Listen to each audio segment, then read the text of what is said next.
Нәкүп Миназов 1970 елның декабреннән Комсомол райкомы системасында эшләй башлый. Ярты еллап икенче, аннан 1974 елның майына кадәр беренче секретарь вазифасында. Ул чагында районда 3000 ярым комсомол исәпләнә. Шул елларның якты хатирәләре аның күңелендә бүген дә саклана. Бары шундый бер юнәлеш эш, аны русча әйткәндә за культуру турда и быты дип, ул инде клублар төзү, библиотекаларны торгызу, аларның материаль техник базаларын булдыру. Менә шул нәрсәләрне күп эш алып барылган. Кадрлар буенча эш. Менә онсы минем чорда инде әйткәндә без авыл хуҗалыгы управлениесе белән бергә, аналар белән бергә бик матур итеп планнар төзедек. Ничек яшьләрне районга алып кайтырга, ничек алар белән эшләргә.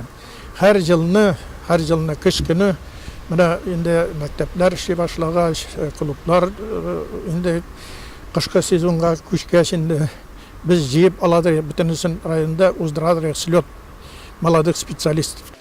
Күңеле белән бүген дә комсомол булып калган тагын бер шәхес Николай Никаноров. Это было здание райкома партии.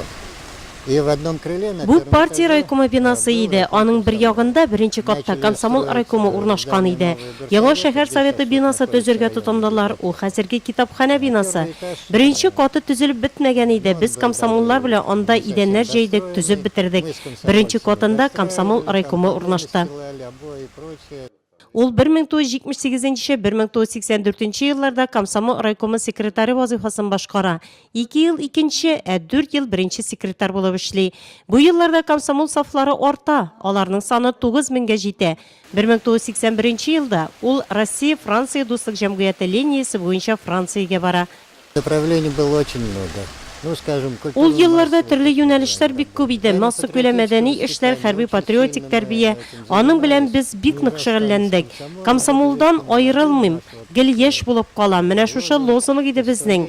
100 ел комсомолга. Бу бик зур дата. Хәзер бу оешма булмаса да, ул безнең йөрәкләрдә яши. Үзләре эшләгән чырларына аеруча җылылык белән дулкынланып искә ала элеккеге комсомол райкомы секретарьлары. Комсомол безне эшләргә, үзеңдә җаваплылык тоярга, оештыру эшләренә өйрәтте диялар.